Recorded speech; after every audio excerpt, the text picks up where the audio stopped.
The grand hall of the prestigious academic conference was filled with some of the brightest young minds in America. Students, professors, and intellectuals from top universities had gathered for a series of lectures and debates on modern scientific and philosophical thought. Among them was Barron Trump, a young scholar whose presence stirred whispers among attendees. While many acknowledged his academic achievements, others cynically believed he was there only because of his last name. Nevertheless, Barron sat calmly in the back of the hall, fully prepared for what was supposed to be just another academic discussion. The event was led by Professor Richard Anderson, a highly respected yet controversial figure in academia. Known for his sharp wit and unapologetic attacks on traditional values, he had built a career on ridiculing faith and religious belief.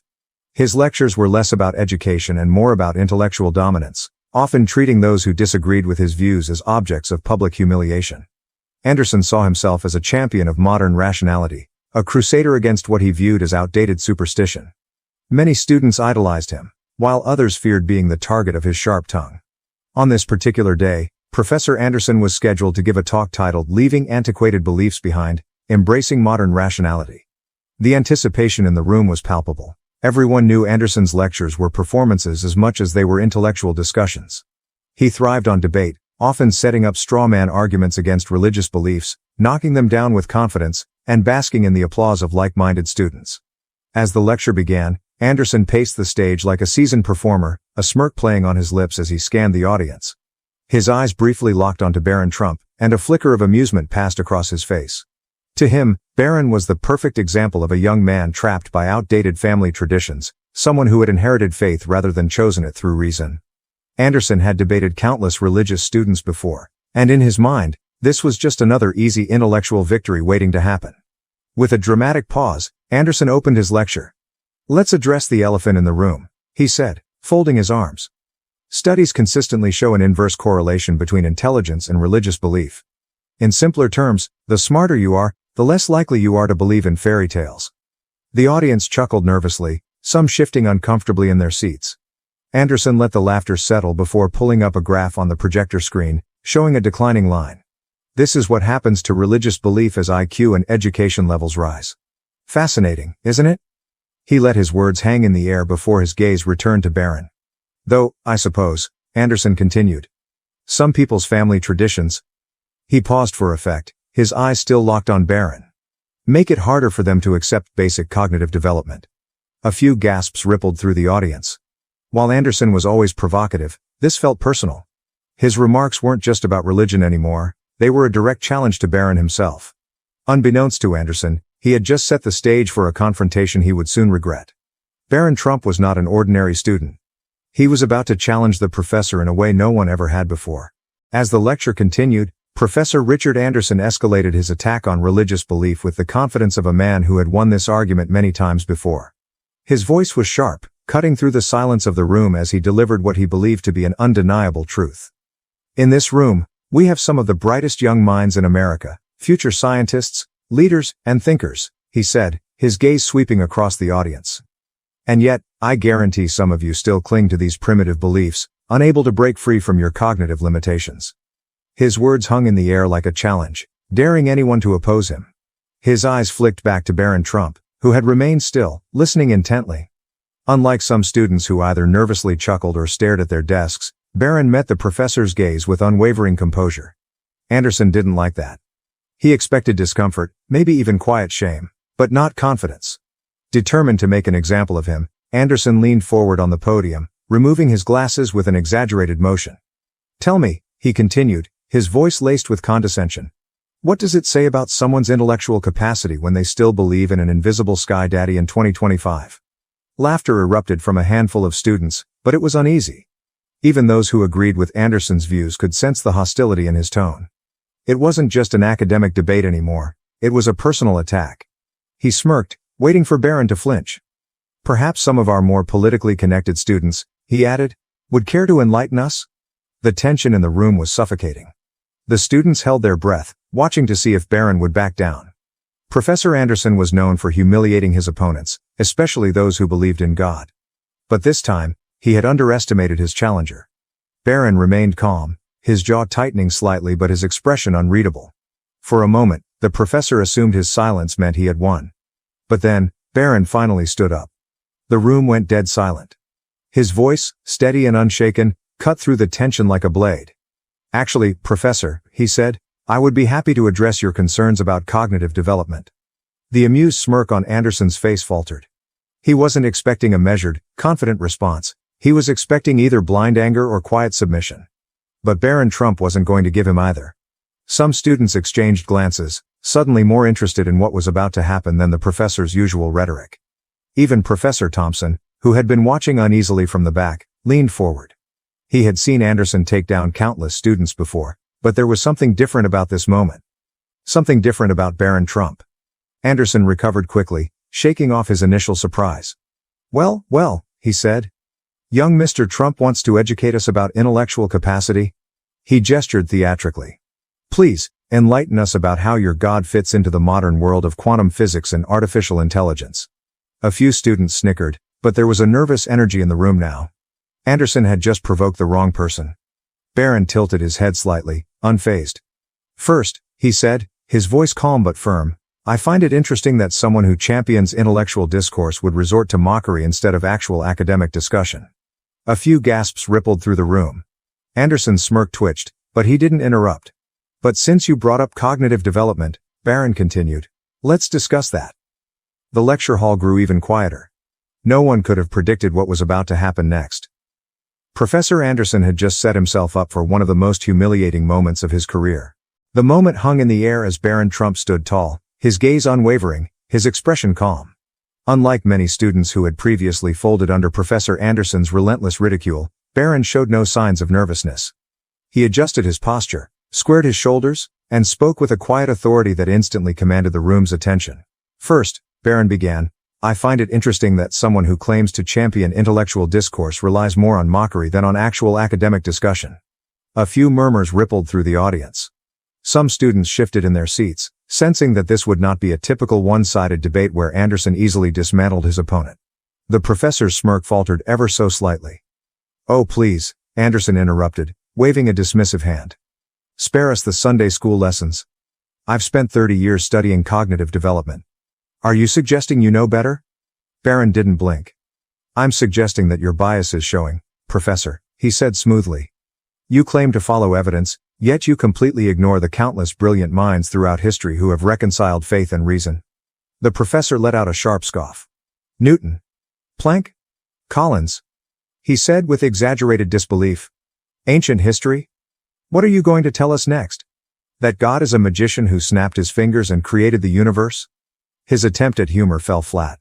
Students who had previously chuckled now sat in stunned silence. They were watching something different unfold, something they weren't used to. Barron remained composed. "You know what's fascinating, Professor?" he said, stepping slightly forward. "You mock faith while exhibiting your own form of religious devotion, a blind faith in your own intellectual superiority. You have created your own form of dogma, where anyone who disagrees with you must be cognitively inferior." The tension in the room was electric. Professor Anderson's expression darkened, a flicker of frustration crossing his face.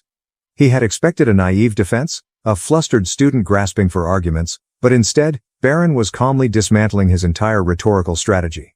"Fine, Mr. Trump," Anderson sneered. "If you want to debate, let's debate. Come down here and enlighten us all. Explain how your medieval beliefs hold up to modern scientific scrutiny." The challenge was issued. Without hesitation, Barron nodded and stepped forward, making his way to the front of the lecture hall. A wave of whispers swept through the students as they exchanged glances, some wide-eyed, others barely able to contain their anticipation. No one had ever dared to challenge Anderson like this, and certainly not with this level of confidence. Barron reached the podium, standing just a few feet from Anderson. The professor folded his arms, his usual aura of control slipping as he tried to mask his growing unease. Barron took a deep breath. "Since you mentioned quantum physics earlier, let's start there," he said, his voice steady. "You claim faith is incompatible with science, yet quantum mechanics itself has shown us that reality is far stranger than our limited human minds can comprehend." Anderson rolled his eyes, attempting to cut him off. "Don't try to use quantum mechanics to justify." "I'm not finished, Professor." Barron's voice, though still respectful, had a firmness to it that caught Anderson off guard. The entire room fell silent. The young Trump continued. "You argue that belief in God indicates lower intelligence, yet you ignore the extensive research showing that faith often correlates with higher resilience, stronger community bonds, and better mental health outcomes. Anderson's face twitched. His confidence wavered. Correlation doesn't equal causation, he snapped. Barron tilted his head slightly. Exactly my point, Professor. Yet you had no problem implying causation when it suited your argument about IQ and religious belief. A murmur of appreciation spread through the audience. Professor Thompson, who had been watching quietly from the back, leaned forward in his chair, fascinated by the turn of events. For the first time, Anderson was on the defensive. But Barron wasn't done. Let's address your real issue, he said, his voice unwavering. You're not really angry at God or religion. You're angry at what you perceive as intellectual weakness. So let me ask you this. What's more intellectually honest, admitting there might be things beyond our current understanding or arrogantly claiming that we've figured it all out? The professor's face turned red. He opened his mouth, but no words came out. The room was completely captivated now. Even some students who had laughed at Anderson's earlier mockery were nodding along with Barron's points. For the first time in his long career, Professor Richard Anderson was not the smartest man in the room. The lecture hall was completely silent as Barron Trump stood firm, his presence commanding, his arguments cutting through the air with precision. Across from him, Professor Richard Anderson, the once dominant intellectual force, gripped the podium tightly, his confident demeanor unraveling with every word that left Barron's mouth. You claim science has explained everything that religion once attributed to divine intervention, Barron said, his voice steady. Has it, Professor? Anderson's jaw tightened, a flicker of unease crossing his face. Explain consciousness, Barron continued. Explain the origin of life itself. Explain why the universe's physical constants are so perfectly tuned for existence. Are these just happy accidents? Anderson scoffed, though the arrogance in his tone was now laced with uncertainty. Those are just gaps in our current knowledge, he said dismissively. Barron nodded slightly, as if he had expected this very response. Exactly, Professor. Gaps in knowledge. And yet, you're so certain that nothing divine could exist within those gaps. Isn't that, in itself, a form of blind faith? A ripple of whispers spread through the audience. Even students who had once chuckled at Anderson's mockery were now visibly intrigued, their expressions shifting from amusement to contemplation. Anderson's face reddened, his fingers tightening around the edge of the podium. Barron pressed forward. Let's be clear about what's happening here, he said. You ridicule belief in God, not because you have proven God doesn't exist, but because you believe that mockery is a substitute for intellectual discourse. Anderson inhaled sharply, about to speak, but Barron didn't give him the chance. You dismiss people of faith as intellectually weak, Barron continued, yet here you are, using your academic position as a crutch to bully those who disagree with you. Which one of us is actually displaying intellectual insecurity? The tension in the room was palpable. Professor Anderson opened and closed his mouth, struggling for a rebuttal. His usual sharp wit had deserted him, his go-to insults now rendered ineffective against Barron's precise logic. Now, let's get to the core of your argument, Barron continued. You claim that belief in God is irrational. But here's my question. Which takes more blind faith, believing in a divine creator or believing that something came from nothing, that life emerged from non-life, that order arose out of chaos, all without any purpose or guidance? Anderson visibly flinched. The students were completely captivated, their eyes darting between the professor and Barron. Some nodded in agreement, others furiously took notes. Even Professor Thompson, sitting in the back, leaned forward, his expression unreadable. Anderson attempted to regain control. He forced a smirk, though it no longer carried the weight of intellectual superiority. So, let me get this straight, he said. You're suggesting that faith in God is just as rational as scientific inquiry. Barron didn't hesitate. No, Professor, I'm suggesting that faith and reason are not enemies. They are allies. True science does not dismiss possibilities out of arrogance. It investigates them with humility. More whispers spread through the room. Anderson's shoulders tensed. His hands trembled slightly on the podium. He was losing the room, and he knew it. For the first time in his career, the master debater had no counterattack. The once dominant presence of Professor Richard Anderson had crumbled before the eyes of his students. His sharp wit and commanding tone, which had once made him an unchallenged force in academia, now seemed hollow. Barron Trump's calm and intellectual dismantling of his arguments had not only silenced him but had exposed the intellectual arrogance he had wielded for years. As Barron delivered his final argument, the weight of his words hung thick in the air. You claim that faith is a sign of lower intelligence, Barron stated, his voice unwavering, yet you stand here, struggling to counter even the most basic theological and philosophical questions from a student. A few students exchanged glances, some even suppressing smiles. Professor Anderson opened his mouth, searching desperately for a rebuttal, but nothing came. Barron took a step closer. You argue that believers cling to blind faith, yet you've built your entire worldview on the assumption that science has already answered questions it hasn't. Isn't that its own form of blind faith? Anderson gripped the podium, his knuckles turning white. The tension in the room was unbearable. He had spent years mocking religious belief, reducing it to what he saw as a relic of an ignorant past. And now, in mere minutes, a young man had shattered the foundation of his rhetoric, forcing him to confront the very possibility he had spent decades denying. This is ridiculous, Anderson finally managed to stammer, his voice lacking its usual confidence. You're twisting my words.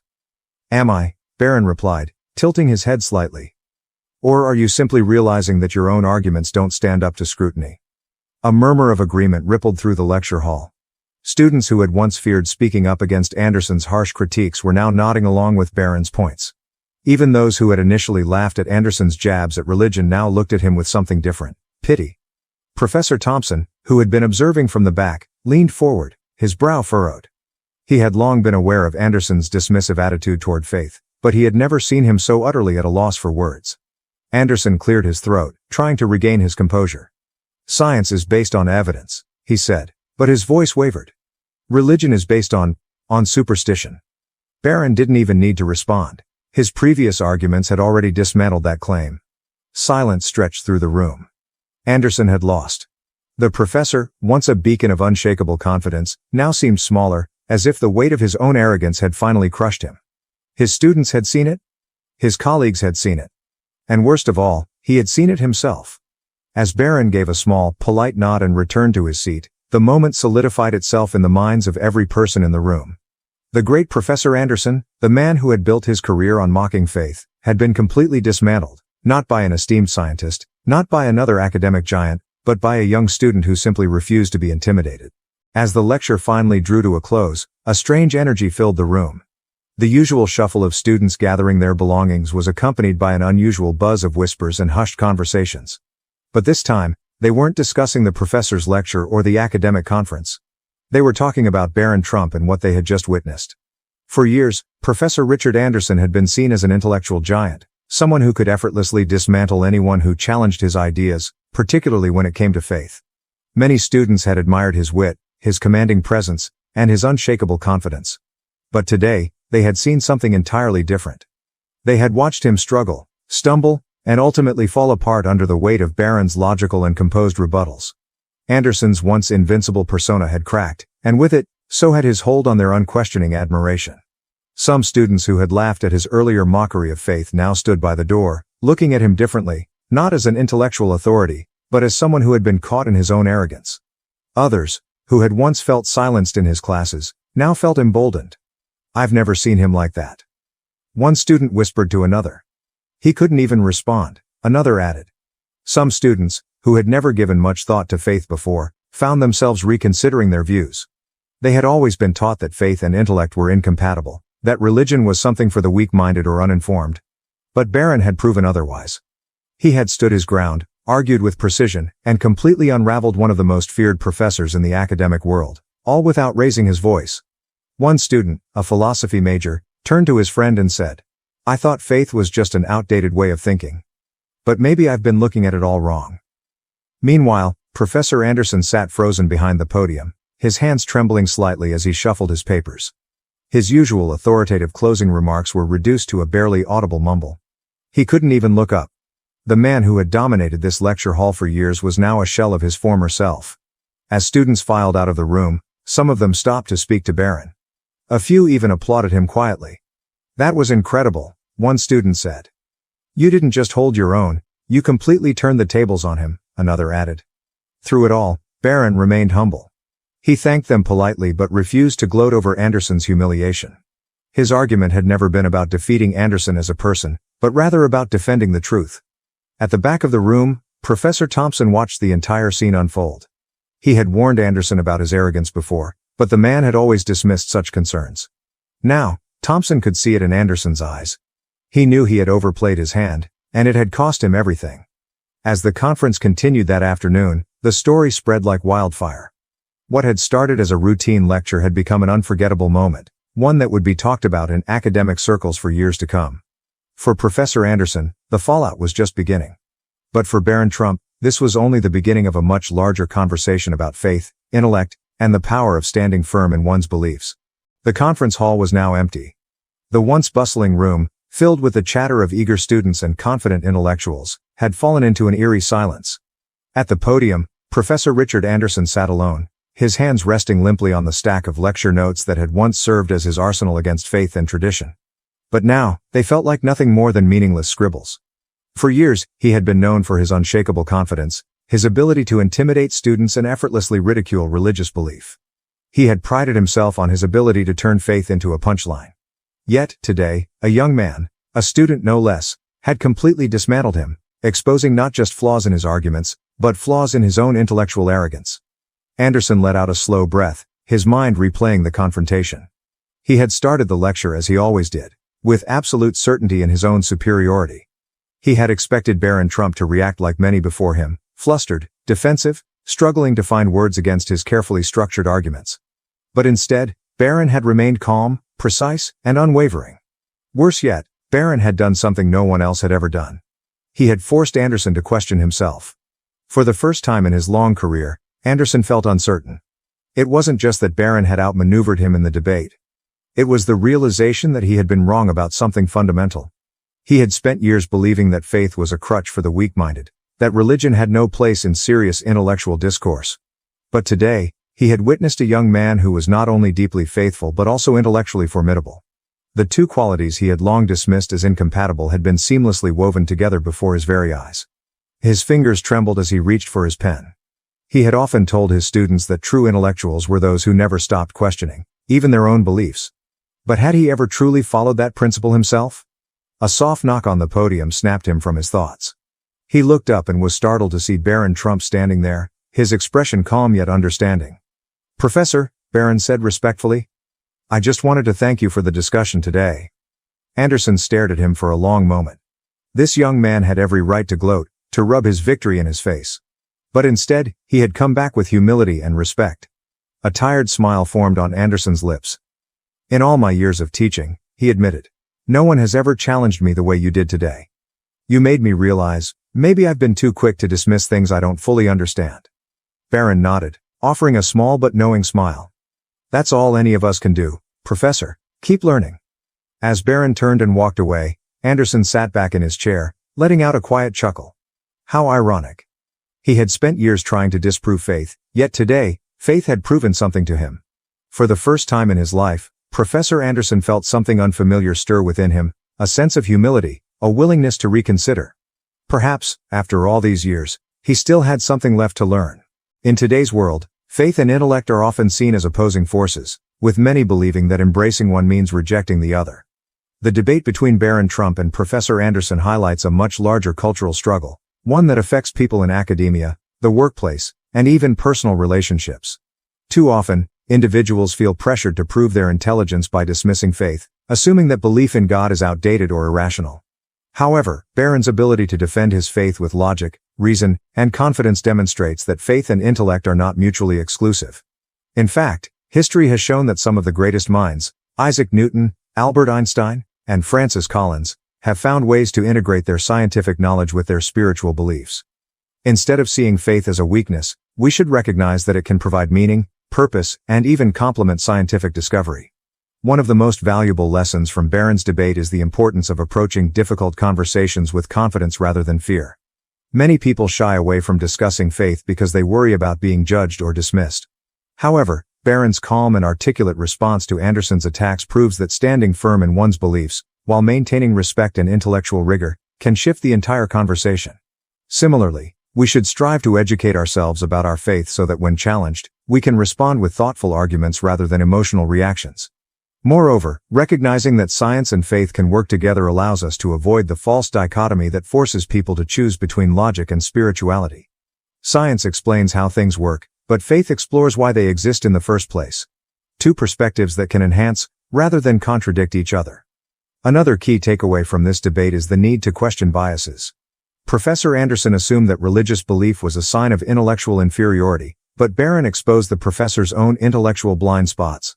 In society, many reject faith not because they have examined it critically, but because they have been conditioned to dismiss it.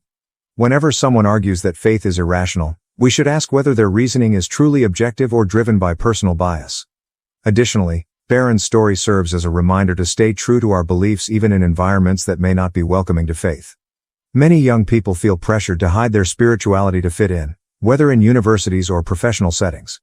However, standing firm in one's convictions, while remaining open to discussion, ultimately earns respect and credibility. Lastly, the humility displayed at the end of the debate is just as important as the argument itself. While Barron defended his faith with intelligence and composure, Professor Anderson was confronted with his own arrogance. True intellectual growth comes not from always being right, but from being willing to learn. Just as Anderson had the opportunity to reflect on his rigid thinking, we too should always be open to re-evaluating our perspectives. The real power of knowledge lies in understanding that there is always more to learn. Ultimately, Barron's debate proves that faith and intellect are not opponents but partners in the search for truth. By embracing both, we can lead lives that are not only intellectually fulfilling but also rich in purpose and meaning.